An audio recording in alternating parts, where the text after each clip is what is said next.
Ladies and gentlemen, boys and girls, it's Tuesday, February 27th, 2018, and you know what that means. It's time to get nerdy, y'all. Welcome to episode number 60 of Two Nerds in a Pod, the nerdiest gaming podcast in the galaxy. I'm Lam, also known as Mr. Nice Guy, and I've got my comrade in gaming commentary here with me, the miggity Mac, also known as Maction.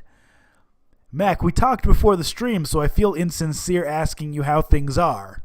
But for the people who were not here for that conversation, how are things, man? Things are interesting right now. Today's just been kind of a whirlwind day, packed with all sorts of craziness. So, Mr. Nice Guy, as you know, Yes. I work at a business that, and forgive me for playing coy, but I work at a business where we, among other things, we rent stuff to people, and we have a reasonably large base of clients, right? Sure. And once a year in the springtime, we kind of sort of evaluate rates, prices, things like that, and we make adjustments.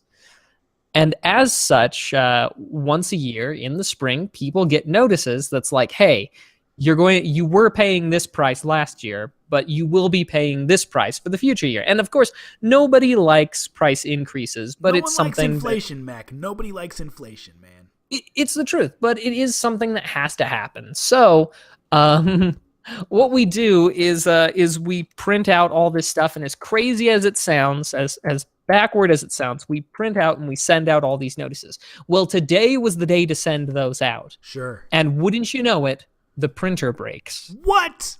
Yes. Now, on the plus side, it breaks right after we finally got finished with all the stuff. So it's like, woohoo, thank goodness for small favors, but it breaks, and the printer's like kind of important to actually getting printing work stuff. done. It's crucial, yeah. It's an important part of printing.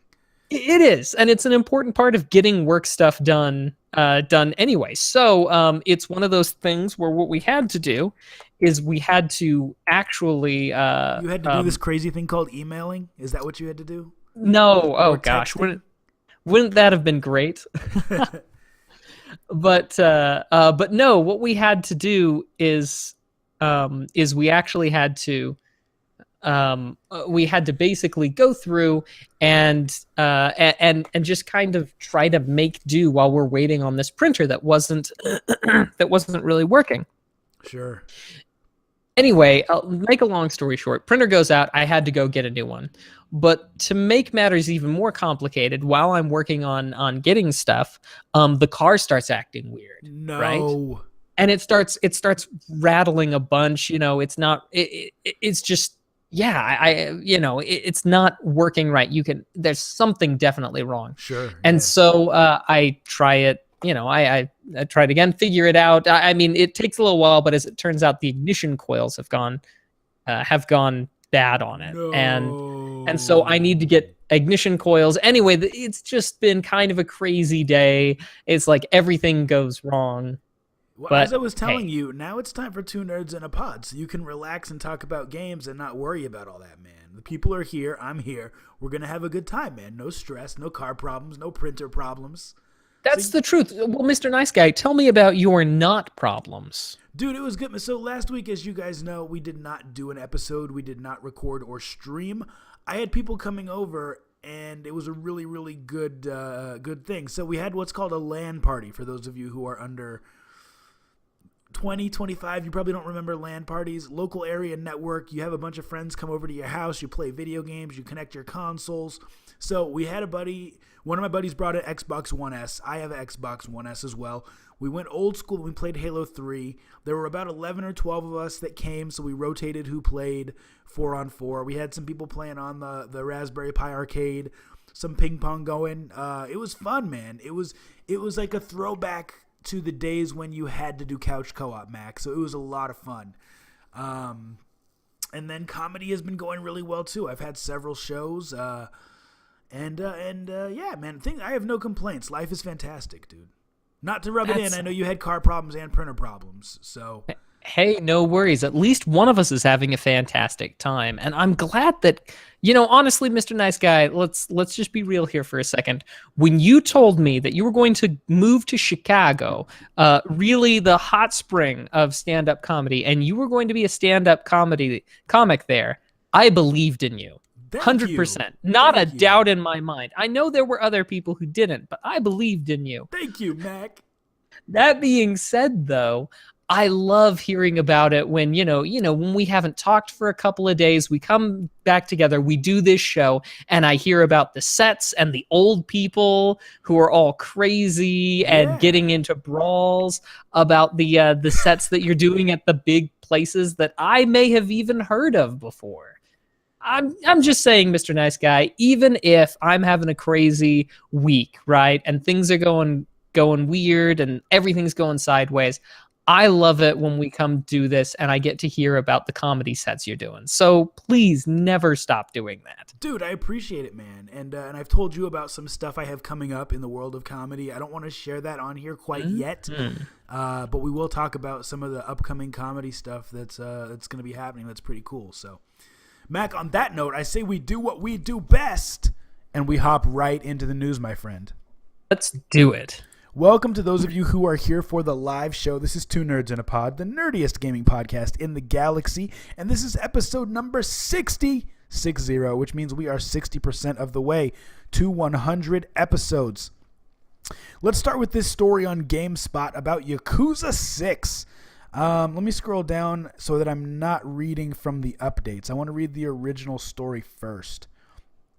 So, it says, if we can find the original story, come on, GameSpot, where's it at? Where is it at, Mac? This is what happens when they update stories. They put the updates at the top and then the regular part of the story, you have to scroll down. So I'm just going to start here. It says, Yakuza 6 demo has now been pulled from the PlayStation Store, at least in the US. The unusually large size of the demo is apparently due to the fact that the entire game is included. Though only the prologue should be accessible. However, players have reportedly found a way to access more, possibly the entire game. We have not been able to verify this as of yet, but the demo is indeed gone from PSN for the time being. We've reached out to Sega and will report back with anything more that we learn. The original story follows. So this is the original story. Obviously, it goes on to say that the Yakuza 6 demo was 36.53 gigabytes. Wow. Bottom line, they somehow put the full game online and people realized it before release date. I've never heard of anything like this happening, short of people stealing the game from trucks with guns, stealing physical copies. Mac, what are your thoughts on this, man? Demos that contain the full game, dude. Well, you know me. I'm a big fan of the playable demo, and what demo could be more playable than the full game itself? That's a good point, man. And what better way to know if you would give them money or not than to just have the full game before you're supposed to? I mean, yeah. Fortnite is a prime example of this. They give out the full game, or at least the full Battle Royale mode, and then people can go in and they can buy additional stuff if they want to. They can throw money the developer's way. So maybe this was accidental, maybe it wasn't. Regardless, it got pulled. I'm pretty sure it really was accidental. Let's talk about Chrono Trigger for a minute. Mac, did you ever play Chrono Trigger back in the day? Did. Now, Mr. Nice Guy, can I take the reins on this news story for a second? Because I feel very strongly about it. Should I not share this one? Oh, no, you can share this one, but I just want to be the one. Well, no, you can't share this one. I want to be the one to share it. Do it, Mac. All right. In the ever-continuing tradition of Square Enix being perhaps the laziest game porters in all of gaming history, I'm sure there are worse, but they don't come to mind right now. Square Enix has recently ported the delightful, amazing game Chrono Trigger, well beloved by many, to the PC. And when you ask yourself, man, what sorts of extras did they put in? What sorts of version is it based off? Because they've had a few different things. They decided that the best way to put Chrono Trigger on the PC would be by taking the iOS version from 2011 and putting it on the PC. just showing once and for all that that Square Enix just doesn't seem to understand. I mean, you would think a game company like Square Enix would understand that the interface is important for user experience and user enjoyment on a platform, and to put the mobile thing. Now, granted, plenty of PCs have a touchscreen component to them, but people aren't, by and large, aren't gaming on PCs with touch screens. They're gaming on PCs with mouses and keyboards, or maybe even a gamepad. It is inexcusable. It's inexcusable for somebody to be this thick and this stupid. So dense. But that's just my take. I'm with you. I mean, there's been versions of Chrono Trigger that they could have released on Steam that would have made way more sense. I mean, there was a fantastic Super Nintendo version, which granted, I'm sure there's copyright issues there. But, I mean, there has to have been a way that they could have done this more successfully. I don't know how much the game cost on Steam. I'm going to get... It doesn't matter. Nobody here should buy it. That's exactly right. It really doesn't matter. Square Enix deserves $0 for this really pathetic attempt.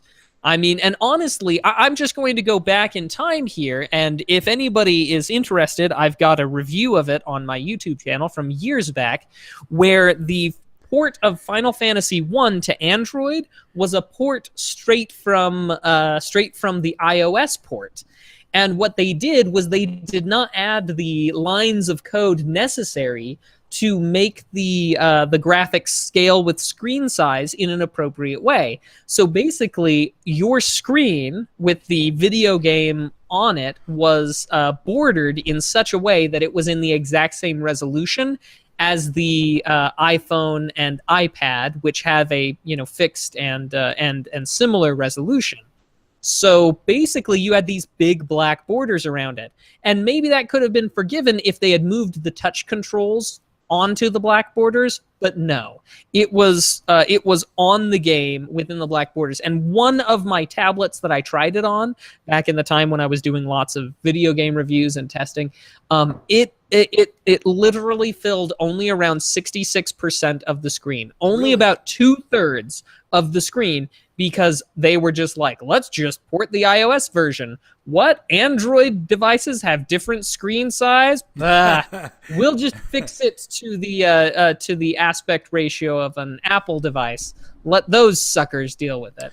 Well, it was the worst. Someone in the chat, our good friend Posy160, brings up the point that I was going to bring up. He says, Square Enix is competing against emulation, just straight up. While it's technically illegal, the market has decided that emulating SNES games is cool. They're offering to compete against that is a 12-pound port with terrible UI and graphical issues. So yeah, I mean, he brings up such a valid point. I mean, it's not legal to download ROMs, but the reality is that so many people download ROMs, and they're the true way of experiencing a game nostalgically, other than buying a cartridge, right?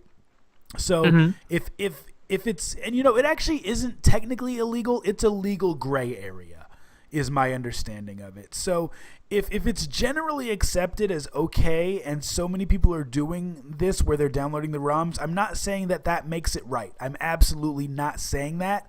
But if that is what is happening, if you as a game company are going to release a version of the game that costs money and put it up against a free version of the game, you had better make sure that it's better, or at least as good. And that's not what they did. They chose the worst version of the game, and they put it on the worst possible console. So not the worst possible console, but they took the worst version of the game for PC and then tried to port it to PC. They tried to go from mobile to PC. That's absolutely ridiculous. I feel like we've kind of beat this dead horse, Mac, unless you have anything you want to close out on this issue, on this topic. No, I think that about covers it. Square Enix, one of the best SNES games of all time. They should have done it justice. Let's move on. GameSpot.com. One other article says the Xbox One X enhancements are most often discussed in regards to Xbox One games, but a select number of Xbox 360 games also receive significant improvements when played on the high-end console. Several more 360 games have now received Xbox One X enhancements, and Microsoft has introduced an optional feature to let you disable that visual boost. In terms of the new games, Crackdown, The Witcher 2, Assassins of Kings, Fable Anniversary, and Forza Horizon all now boast enhancements when played on the X. This includes running at higher resolutions, improved textures, and anti-aliasing, and higher frame rates. All of this is enabled by default, allowing you to get what should be the most ideal experience possible. However, whether you find that you're unsatisfied with the results or simply want to see what a game is like when played on a standard Xbox One or Xbox One S, you can now disable them. So, bottom line, Xbox 360 games are now able to get these graphical enhancements on the Xbox One X. Mac, do you think this... Here's my question about this, because, we see a lot of ports of old games, and we see a lot of collections of old games, like a Metal Gear Solid collection or a Crash Bandicoot collection being moved to the current gen console. Do you think that these graphical enhancements that the Xbox One X allows of Xbox 360 games will decrease the amount of ports and of HD collections that we see going forward? That's a good question. And I want to get what you guys think in the chat as well while Mac is mulling that thought over. I think that overall, if there is a scaling or a good scaling of of a video game, whether we're talking graphically or controller-wise, but if it scales well with newer consoles, then there is definitely less of a reason to make a remake or do a re-release or a remaster. But I honestly, I don't know if it'll decrease it, because there is definitely an interest in doing a, guess you could say, collectible edition. Sure. But yeah, I don't know. I don't think it'll have that much impact on remasters, or at least collections, because I think collections scratch kind of a different itch. You know what I mean? Yeah, you raise a good point, and so maybe I should have rephrased it and not likened it to collections, because collections are kind of a different beast than an original game receiving graphical enhancements. I think that the best way to breathe new life into an old game, is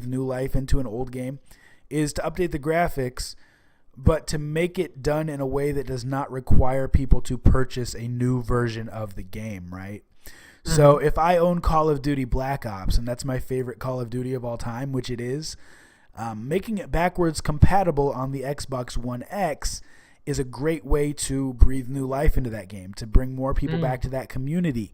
Updating the graphics is the same thing, and doing it in a way that does not require people to buy the 2018 or 2019 version. It just brings new life into the game, at least for a few months. Microsoft did a similar thing when they released Halo 3 as an Xbox Gold title several years back. Everyone was able to go download it, and people were playing it again, because people who had lost the disc, or who for whatever reason didn't have access to their Halo 3, were able to get back in. So I hope that they just keep doing this, and that it can breathe new life into some classic games, and give a few months of being able to go back down that path of playing those old games we like. So we got more news, man. We got more news. Welcome to the stream, everybody who has hopped in while we are doing this here live on twitch.tv/2nerdsinapod. We got so much stuff this week. Let's do like two more, and then we'll move on. Let's talk about Fortnite, Mac. Now, I gotta let you know, Mac, Fortnite is an amazing, amazing game. And I recently played with a buddy who is on PC while I played from my PS4. So I'm just letting you know that if you were to get into Fortnite, it would be possible for us to play cross-platform. I'm just letting you know, Mac. I know you're not into competitive multiplayer, but I feel like you might want to make an exception for Fortnite. Oh, it's free. It's free. Man. Fortnite Battle Royale. The only investment you have to make into it is your time. Mr. Nice Guy, do you think? Well, you know what? We'll talk about this after. You should watch some Twitch. You should watch some Twitch and YouTube and see if you think you could tolerate it. Friday night Fortnite. I'm thinking it could be a thing. You never know. Anyway, let's move on. So this news story, it says this is on GameSpot.com. Lots of stories from GameSpot this week. It says new additions to Fortnite's Battle Royale mode continue to roll out regularly. The free-to-play PS4, Xbox One, and PC game will soon add a radically different type of item that sounds like it could be a whole lot of fun: a jetpack. And by the way, you guys in the chat, if you play Fortnite, help me out here. Convince Mac that he needs to at least download this game and give it a shot. The article goes on to say, at this point, we don't have any details on exactly what to expect. The jetpack is listed as coming soon in the game's new updates section when you first log in, and the accompanying description only states, quote, take the fight to all new heights, unquote. You can get a glimpse at what it looks like in the image below, which obviously you can't see as I'm reading this. We don't know yet when the item will be released, but things teased on the new update screen typically aren't far from release.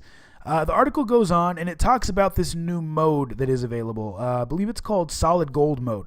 It says Solid Gold is available now. Another mode that it teased involved one where the floor is lava, which could potentially pair well with the jetpack. So to back up a little bit and explain what Solid Gold mode is, it is a mode where you are using gold-only weapons. So only the legendary weapons from the game. Everyone's running around with the best weapons. They're having fun. This game is absolutely amazing. I think everyone should try it. Just thought I'd share that. You can't have a stream right now, or excuse me, a podcast right now without mentioning Fortnite because it's dominating. And you know what, Mac? Let's end on that, man. That's it for the news. I'll turn it over to you, buddy. Okay. Well, now that we've looked a little bit at the games and things that are going on around us right now, let's take a look back in time and see some of the amazing things that have been in I guess in years before this week.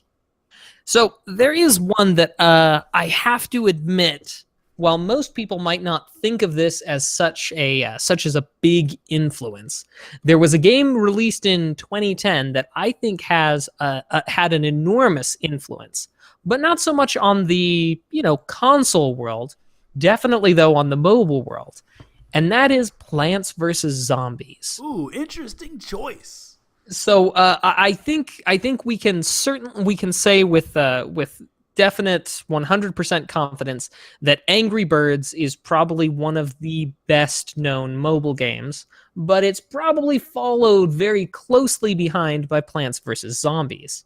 So Plants vs. Zombies, for those of you who haven't played it, what rock have you been living under? It's fairly easy to get your hands on, and it's great for killing some time. A sort of lane-based side view, not quite tower defense, but that's probably kind of the closest bit where you are planting a bunch of plants in your front lawn, and in other situations later to stop zombies as they inevitably crawl and creep ever closer and closer to you. Ever closer to you. Sorry, I had to chuckle there when I read what was said in the chat. But Plants vs. Zombies, whereas Angry Birds was definitely ubiquitous, free for everybody to play, very simple mechanics, Plants vs. Zombies, I feel like, was the first mobile game that we saw really moving things to the next level in terms of not just content, but play style. Really taking advantage of the fact that you had short play sessions, and you had something where you could hop in and out really fast without damaging your gameplay, but at the same time also being engaging enough and having a pretty darn good difficulty curve. So Plants vs. Zombies from 2010, I think, is something that absolutely deserves a little bit more respect than I think sometimes it gets. Excuse me. The second one that I want to talk about is an old favorite of mine, Star Wars X-Wing, released in 1993 for Windows.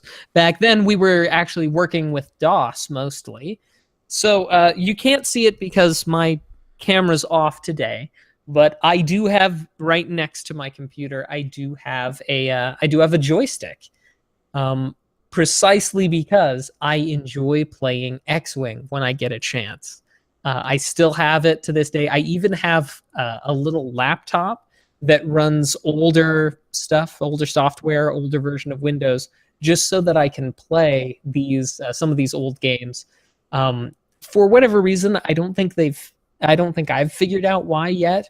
But when you play some of the re-releases of this game for like Steam, because you can get that, then it just never seems to capture well. It seems to be full screen and never capture right with anybody. So it's one of those things it's a workaround, but still, nonetheless, I've got that old one, I've got the joystick, and I enjoy playing that game to this day. Now, there are a few others that I could mention. I think I'll just skim over one other one that I think is noteworthy, but yet also still somewhat modern, and that would be Pure Solar and the Great Architects. It was a game that was made a classic RPG style for the Sega Genesis and the Sega Dreamcast that was released in 2011, and unfortunately, I haven't been able to play it because I didn't get my hands on one of the cartridges, but I have seen it played, and it's great. It really kind of takes you back to those games like Lufia and such. So anyway, that's what I had for today with regards to gaming history. Nice. Now, if you guys have games that you're a fan of that came out this week back in the day, let us know in the chat. But for now, it's time for our next segment of the show, which is the topic of the show, topic of the week, where we talk about something that's relevant in gaming right now, and we get your opinions on it, we give you our opinions on it, and then we move on. So this week's story actually comes from Game Rant, and this is all over the internet. But here's the title. It says, ESRB to add in-game purchases label in reaction to loot box controversy. Let's dive right in and see what they're talking about. The ESRB, the regulatory body responsible for video game age and content ratings, today announced a change being made in response to the ongoing controversy regarding loot boxes and post-launch DLC. Now, to kind of give what I think my take is on the on the controversy surrounding loot boxes, for those who may not be familiar, basically, loot boxes are microtransactions. Games like Overwatch, games like Star Wars Battlefront 2 allow you to purchase loot boxes with real money that will give you different in-game items, different skins for your character, different gear, different guns, different virtual digital things that you cannot physically touch and that you are not guaranteed to get. A lot of times loot boxes, in fact all the time, loot boxes are based on probability. So if you're trying to get a really rare gun, there's a very small probability that you will get that gun. This can result in people who don't know spending a lot of money trying to get these things and not getting them. So the ESRB is now adding a label to games explaining this. Let's continue with the story. It says the ESRB will soon be introducing a new label for physical and digital games releases that feature digital purchases of all kinds. The label will read, quote, in-game purchases, unquote. According to the ESRB, the new label was decided upon as a, quote, sensible approach to let gamers and parents know when a game offers the option to purchase additional content, unquote. By the way, this also applies to DLC, which I don't think that's necessary, but it is what it is. As mentioned earlier, the label will be applied to boxes and digital game profiles for all forms of premium digital content. That includes DLC, as I just said, loot boxes, premium digital currencies, subscriptions, season passes, and more. Further, within the ESRB's announcement, which was posted on Twitter, the organization states that this is a, quote, first step of many, unquote. While the organization doesn't expound on what future steps it may or may not be considering, it signals that the ongoing conversation regarding premium digital content will play a large part in any future decisions. I think that's all I want to read about that. Mac, putting this label on the games. They say that they're doing it so that parents and gamers are aware that there's loot boxes, that there's DLC, that there's in-game currencies, and they're saying they're doing this to protect gamers. putting this on the box, this label, is it going to make a difference in this whole controversy? What are your thoughts? I don't know. Maybe. Personally, I am a big fan of anytime we put more information about something in somebody's hands. What's the old saying? Caveat emptor, buyer beware. I have never heard that saying before, bro. Oh, come I on, Mr. haven't, Nice dude. Guy. You just made that up. I did not. It's an old saying. It's Latin, I think. But the No. point being, yeah. Maybe it's Greek. I don't know. It's all Greek to me. But the point being is that I'm all for making sure that if there's something that somebody could know about a game, that they should be aware of it beforehand, right? Sure, sure. While I don't know as it'll make that much of a difference, what I do think about it is I do think any more information that we can put out there is probably good. Now, it's more or less it's more or less a moot point because I feel like for most people, like Mr. Nice Guy, you were just saying, "Hey Mac, instead of sinking a lot of time into this Fortnite thing, even though I love it, watch somebody play it, observe it, get a chance." And so I kind of feel like in general, loot boxes for most people who are buying for themselves, we would already know that from having watched it. So I don't think it's really much of a big deal, but maybe it might be helpful for parents to know. Although let's just be honest here, parents have never. I mean, with you of course are the exception, Mr. Nice Guy, but parents have rarely, if ever, exercised the best judgment when purchasing games for their kids. Maybe I just had the wrong kind of parents, but they, bless their souls, they tried their best and they still got me 102 Dalmatians for the Game Boy Advance. Are you kidding me? No, I kid you not. Oh, wow. I might be wrong on the title there, but it was definitely a 101 Dalmatians game, Dang. which, I mean, it was a side-scrolling platformer, so, I mean, that's kind of in my wheelhouse, but at the same time, you know, it's one of those things where it's like they thought that they were doing so. I don't know as even the parents who are buying for their children would necessarily. Well, maybe it might turn them off. Who knows? Here's my thing. I mean, do M ratings stop kids from playing M-rated games? No. That's kind of what you just said. Think about all you people who are here in the chat with us watching live, all those of you who are listening on iTunes and other services later. Think about if you've ever hopped into a game that's clearly not made for kids and you're playing it online and you hear what we refer to in the gaming industry as a squeaker, you know, someone who, like a prepubescent kid on their headset screaming into the mic, and you know that they're not supposed to be playing that game, but somehow they have access to it. My point is, M ratings, mature rated games with an M on the box, it has not stopped parents from purchasing it for their kids, like Max said, and it has not stopped kids from finding a way to play them. Now, in a world where digital gaming and digital media is becoming so much more relevant and even more relevant than physical in some ways, kids get, you know, PSN or Xbox or Steam gift cards for their birthday, and there is literally nothing stopping them from going in and buying the game digitally, right? Without their parents' permission, unless the parents have parental controls set up on the console. So what's the difference between them purchasing violent games without parents' permission versus them purchasing loot box or DLC games without their parents' permission? The labels mean nothing when these games can be purchased digitally. And that's where I think that the ESRB is failing here. You know, they are providing full disclosure and they are protecting these game developers from potential lawsuits that could result from kids spending too much money on these loot boxes. But ultimately, they're really not stopping the kids from doing it because they can still go in and do it without being stopped. So that's my opinion on it. Mac, you have anything else on this issue? No, I think I've spoken my piece and counted to 3.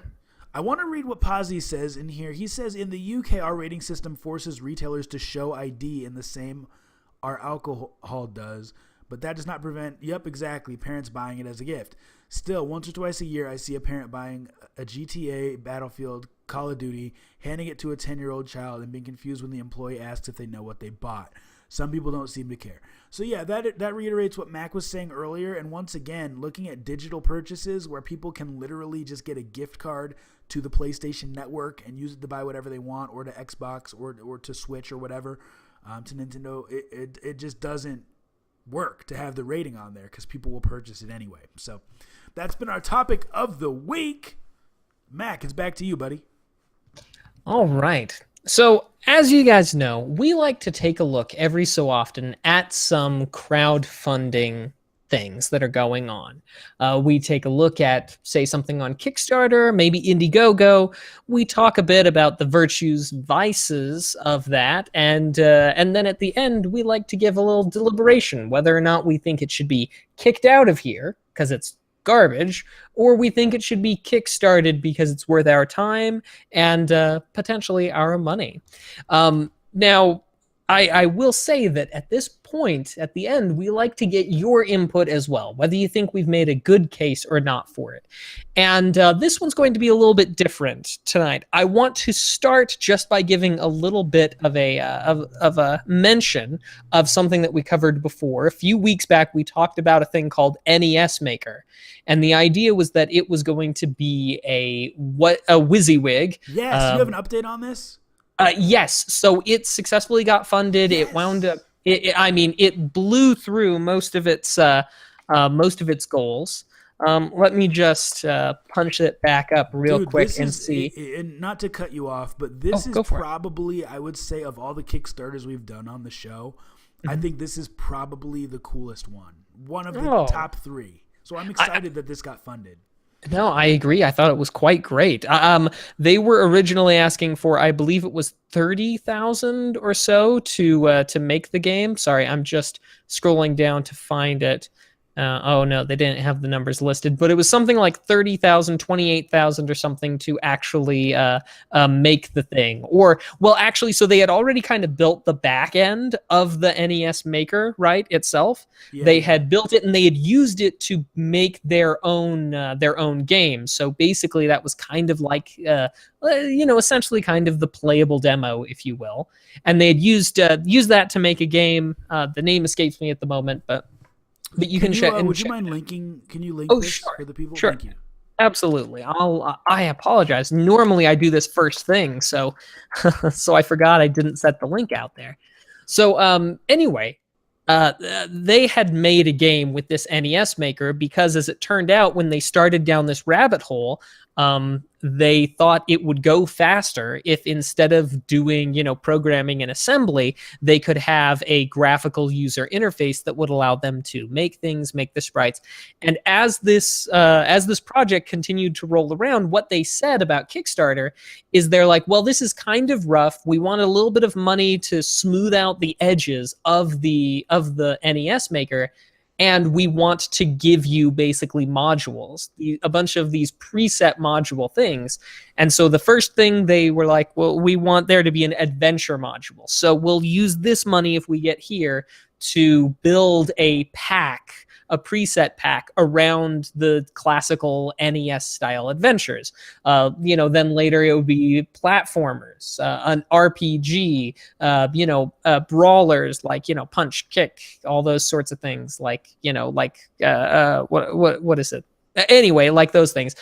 Anyway, they eventually went even farther with things like an in-program music maker for the NES, because at the end of it, everything would be able to be exported onto a flash cartridge and played on the actual hardware. So it was going to be not just making something in the style of this old console, but make something that was compatible with the old console as well.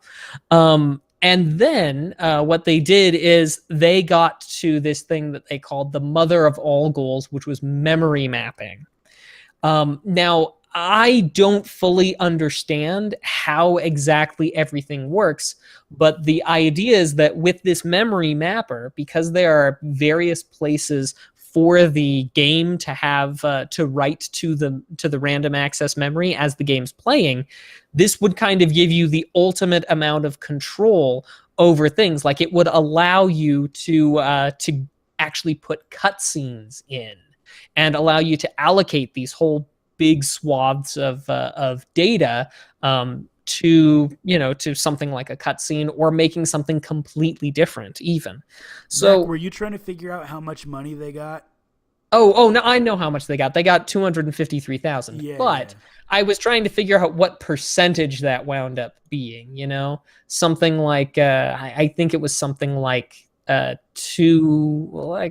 maybe 100, maybe 200%. I don't know. It was plenty more than what they were searching for, or like 2,000% or something. What I mean to say. Yeah, yeah. But anyway, it's an exciting Kickstarter. I was glad that we talked about it here. I don't know if anybody else backed it, but I certainly did. The only thing that was unfortunate was that uh, the delivery date when they're expecting to deliver things isn't going to be until August of this year, 2018, which will probably be more like January of next year.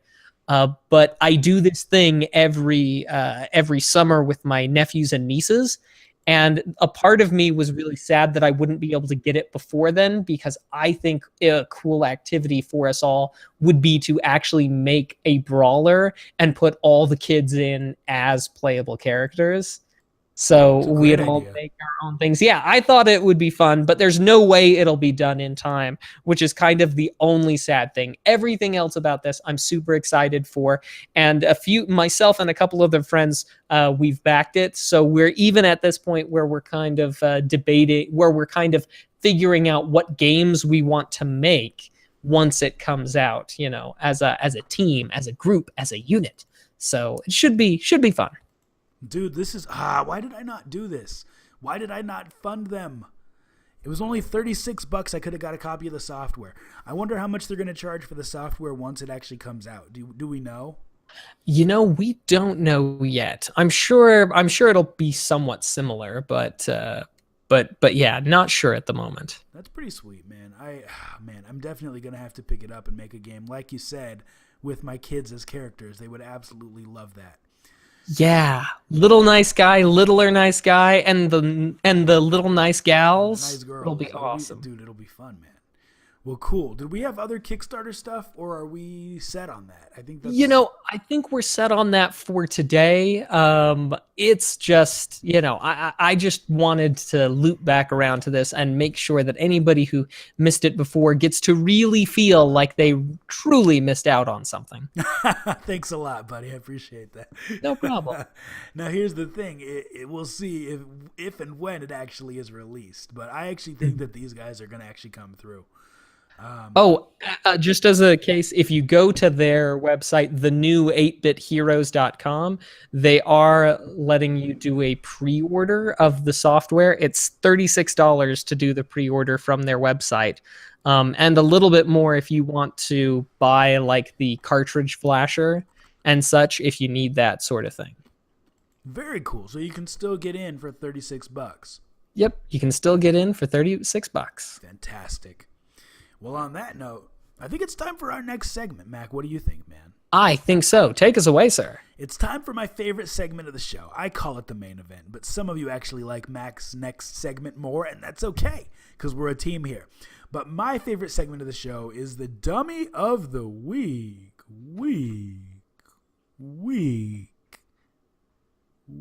A segment of the show where we talk about someone who did something stupid, idiotic, or downright dumb, and we make fun of them a little bit. This week's story comes from postbulletin.com. It says, a suspect in Monday's robbery of a Rochester GameStop was arrested Wednesday afternoon while playing one of the game consoles allegedly taken from the store.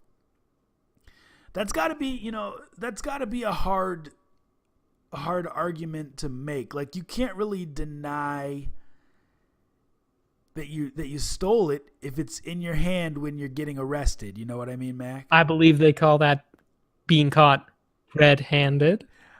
Oh, Mac with the puns. Plus 2 cool points for Mac. It goes on to say the suspect, Jacob Meyer, 18 of Rochester, was arrested in an apartment at 9. We don't care what the address is. Said Captain Sherwin of the Rochester Police Department. Police received a tip about 4:15 p.m. Wednesday went to the residence and knocked on the door. Quote, he was playing Xbox One at the time, Sherwin said. That console, along with $2,500 worth of merchandise, was allegedly taken during the robbery. Now, kids, I would never suggest that anybody steal anything. I think that that's a terrible thing to do. But if you did steal something and the police knock on your door, maybe hide the stuff before you answer the door. Maybe stop playing the game before you answer the door. Maybe check the peephole before you answer the door. This is ridiculous. It goes on to say police obtained a search warrant for the apartment and recovered items matching those taken from the store. Now, I'm confused because it says they knocked on the door and then it says that they obtained a search warrant. I mean, obviously they knocked first, but did they knock and then he answered and they said we have a warrant? Or did they knock and he answered the door and then they left and came back with a warrant? Because if that's the case, he definitely should have hid the games.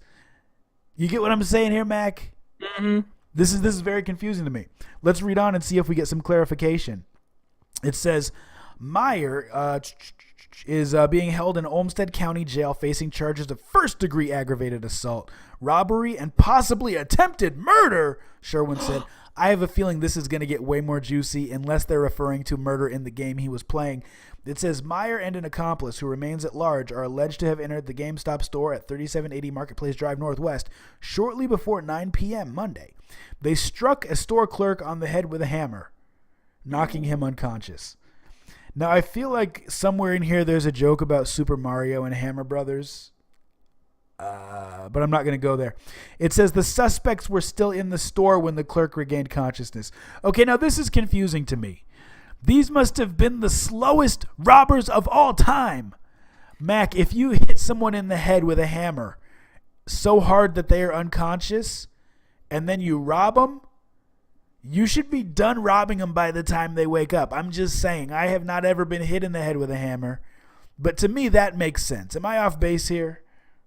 No, I think this is a case of very slow robbing. Yeah, and frankly, I believe that they tested a lot of the games they were going to steal. If it took them that long to put them in the bag, they were very particular in saying we only want the highest quality of games. Put that copy of World War II into the console and let's try it before we leave. I think that must be what went down. It goes on to say the suspects were still in the store when the clerk regained consciousness. He fled to a nearby business, and the suspects, after first attempting to exit through the locked back door of the store, left before police arrived. The 23-year-old clerk, and this is actually kind of sad, it says, suffered a fractured skull and underwent surgery. He was able to talk with investigators Wednesday, and he's in good spirits. He's recovering, Sherwin said. A security manager from GameStop's corporate office was in Rochester Wednesday to meet with the Rochester police. They're offering a $5,000 reward for information leading to the arrest of the suspects. Sherwin said the police have a good idea who the second suspect is and are searching for him. Don't steal. If you're going to use a hammer in a robbery, be quick about the robbery. That's what we can learn from this week's Dummy of the Week. Mac, back over to you, buddy. All right.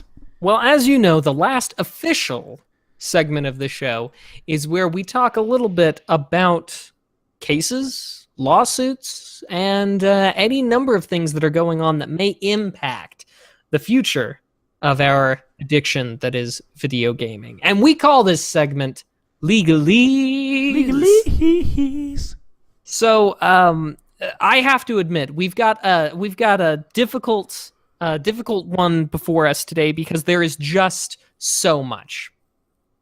Mr. Nice Guy, I'm just going to kind of throw 4 different things out here real quick, and I'm going to try my best to focus on the one that I think impacts us as gamers the most. Rapid fire legalese.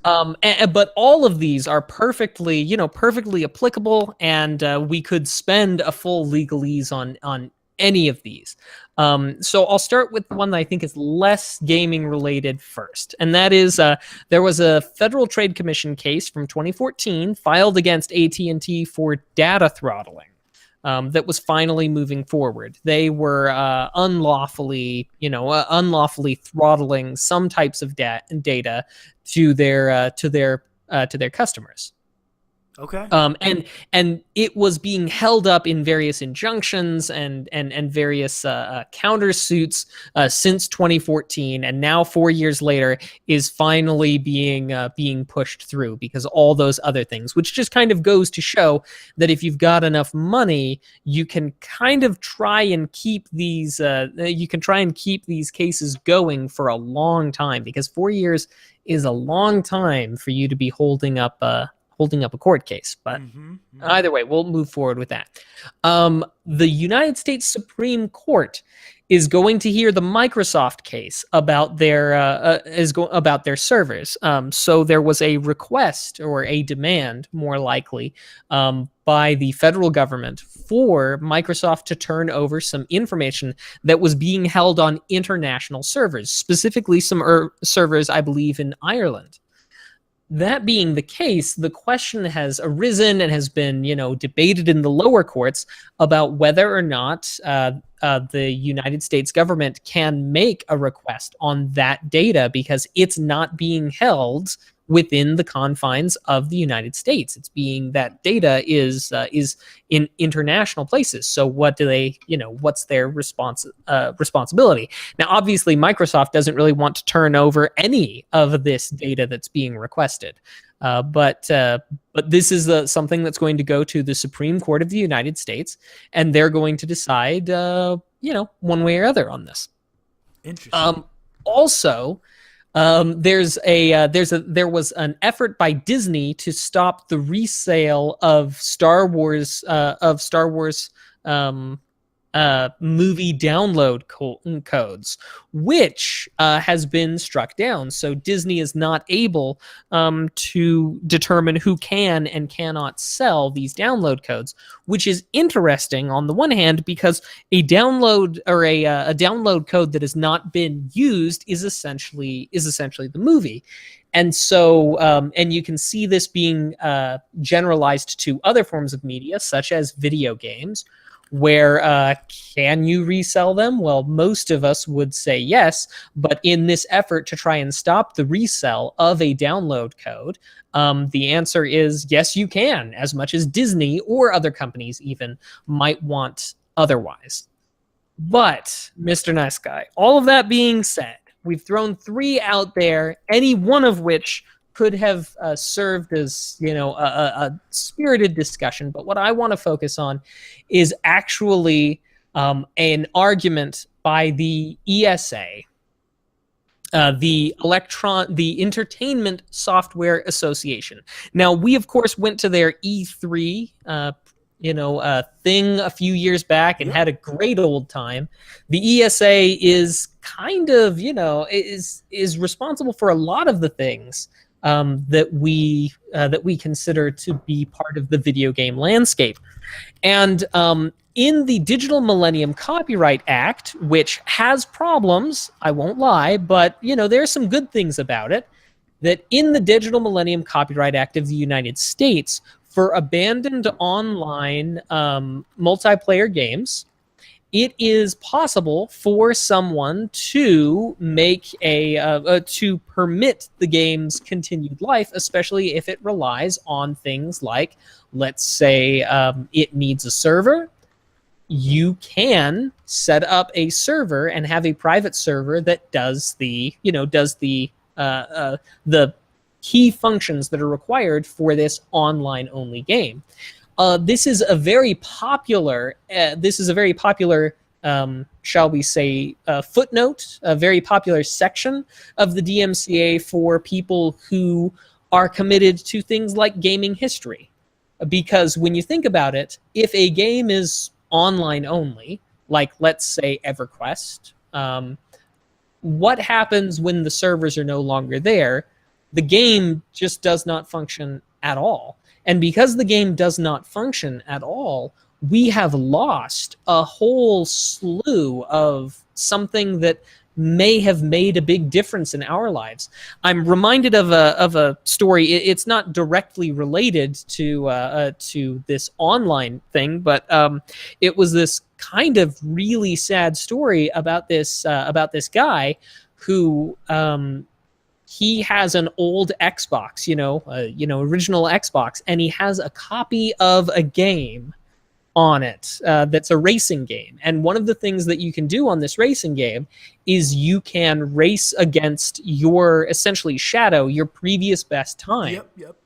And I think you might have brought this up, like 30 episodes ago or so, where he found that his father, who had died, had left a shadow behind on this racing game. Yes. And so and so he's able to experience, some remembrance of his father by playing this game. Now, I don't have anything as a part of my life for EverQuest or anything like that, but I'm sure that for many people, I mean, we've heard stories about people falling in love and getting married and meeting on World of Warcraft. And while a lot of things are being kept up pretty well by some of the companies, a lot of games also aren't. There is an entire YouTube channel I'm familiar with entirely devoted just to the games that are dying and that are never going to come back because they're not being supported anymore. So anyway, this is a big deal and something that's very important. So what I will say is that the ESA has decided to take issue with this, and they have given a 40-plus page legal document wherein they say that this should not be. Let me see. A couple of quick quotes from it. The prevalence of reissues of older games belies any claim that game companies lack incentive to preserve older titles. Maybe that may or may not be true. Properly crafted exemption for preservationists can satisfy their needs without impacting the market. And this type of exception is far from properly crafted. Now, in the 40 pages, they don't go into much detail as to what they think ought to be the thing. But nonetheless, on the one hand, if this is allowed, these abandoned games, their argument is that that will compete with them, the original publisher, if they decide to start supporting it again. And I think the very fact that they say, if we decide to do this, really is kind of the point, which is, yeah, if you decide to do it, are you ever going to do it, guys? Or are you just going to be there? I mean, you're making our point for us. The very fact that you are saying, if we decide to make money off of this game title, this stuff again, then we would have to compete with these people who are doing it for free. It's like, yeah, guys, good on you. You caught on. We want this. If you want money, maybe do something about it. I don't know. I feel a little bit salty about it, but I do feel like the old this exception is a good thing, and we were starting to make good strides, and now this letter, and this may wind up reversing this. We may wind up having to go back to and take our bowl to them and say, please, sir, can I have some more? Can I have just one more month of World of Warcraft, please?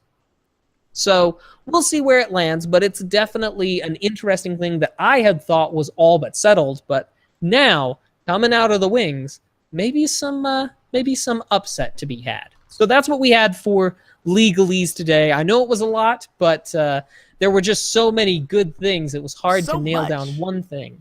That's right. Well, awesome. Now let us know your thoughts in the chat. Thank you so much for everyone who tuned in today to Two Nerds in a Pod, episode number 60. We're not done yet, though. We ain't finished yet. I thought I told you that we won't stop. Okay. We're not done. We got one more segment we like to do before we go, and it's called What We've Been Watching and What We've Been Playing, where we talk about just that. The things we've been watching and the things we've been playing. Like a lot of our segments, this is interactive. We want to know what you have been watching and what you've been playing in the world of video games. We're always looking for more nerdy, cool stuff to check out. So we like your recommendations. Let us know in the chat right now. Mac, do you want to lead off for us? Absolutely. So what I've been watching, I've watched, oh gosh, this is the Mac and I decided to try out Altered Carbon. Ooh, The how new is it? sort of. Um, it wasn't immediately compelling. It wasn't immediately compelling.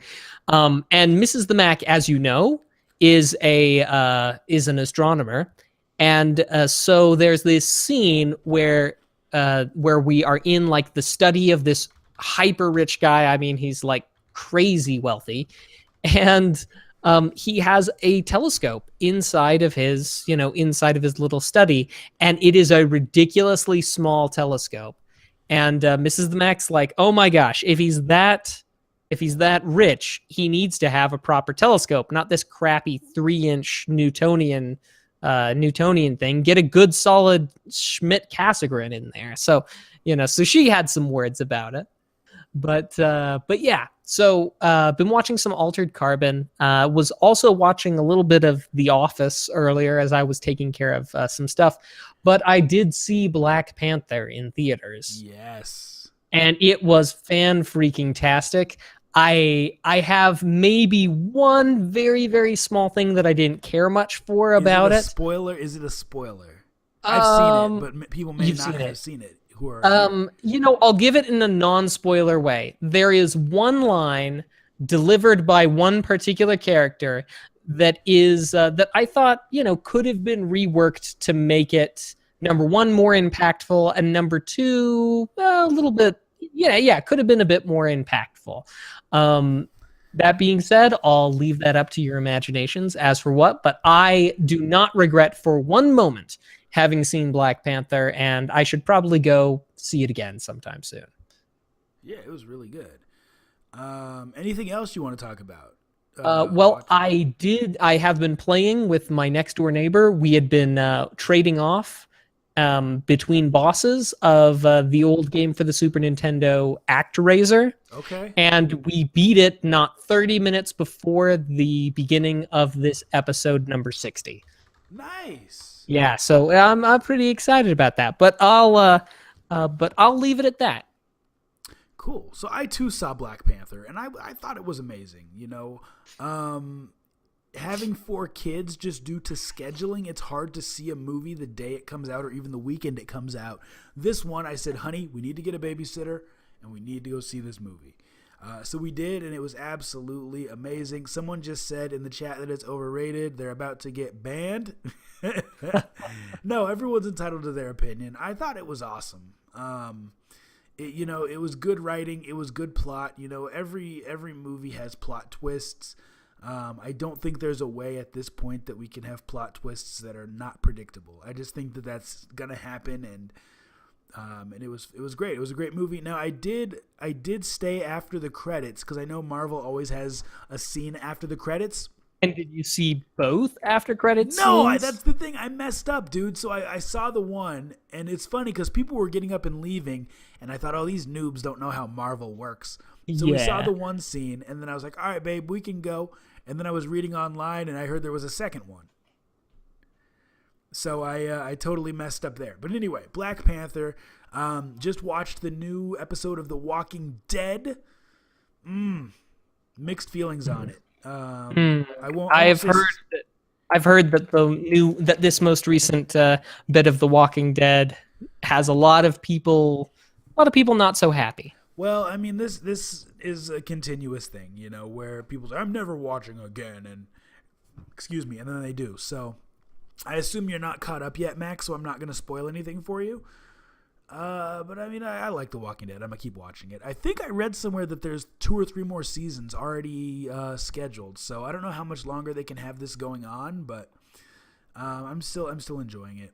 So, Mac, I've discovered a new show that I think that you would like, and I don't take it lightly recommending shows to friends because we've talked about this, how you recommend a show to someone and it really is a big time investment. But I am 1 for 1 with Madam Secretary.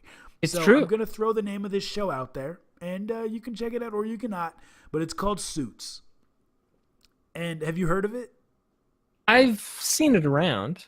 Yeah, so here's the premise. It's about a guy who has a photographic memory, and he has never gone to law school. He has never passed the bar, but he starts off, in the show by taking the bar for other people who pay him to take it. Obviously, this is not legal, but he knows everything there is to know about the law because he has the photographic memory. Long story short, he ends up getting hired on by a law firm, even though he never has gone to law school. And so the whole premise of the show is based on that. It's a great show. Like, I haven't seen a show in a while that I've felt like binge watching.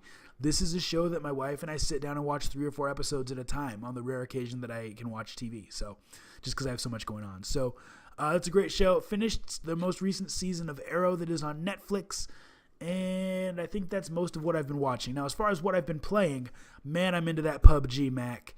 PUBG and Fortnite, man, I can't get enough of either of those games. I haven't really gotten to dig any deeper into Monster Hunter World just because I've been on PUBG and Fortnite. And I'd say those are probably the main 3 games I've been playing. Nintendo did just release that new update for Super Mario Odyssey where you can hide balloons and find other players' balloons by talking to Luigi. So I've been doing a little bit of that with the kids.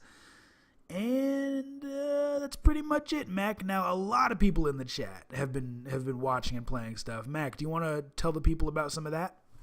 Sure. So we've got some Justice League, which is apparently out on Vudu. Altered Carbon, not that good from what some people are saying. Let's see, Monster Hunter World, a lot of viewings of Black Panther, and some division in the chat about it.